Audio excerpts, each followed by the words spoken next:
750,000 civilians from Somalia are estimated to still be at risk of dying of hunger. The United States has been part of a massive international effort to help, but in Somalia it has come under sharp criticism for not trying to do enough, especially in areas under the control of the Al-Shabaab radical Islamic group.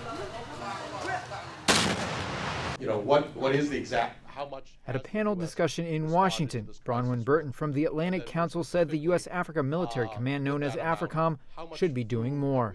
The purpose of AFRICOM was to bring a military capability to humanitarian crises. We have AC-130s that are capable of dropping food into Somalia. We haven't done that, despite the fact that we have literally hundreds of thousands of people on the verge of dying. U.S. officials have blamed Al-Shabaab for restricting outside aid. They also point out that the only areas in the Horn of Africa to be declared in a state of famine are in Al-Shabaab controlled areas. Nancy Lindborg is with the U.S. Agency for International Development. The possibility of massive death is very real. And the 750,000 are about 450 are in the southern parts of Somalia, mainly Shabaab held, where we have little access.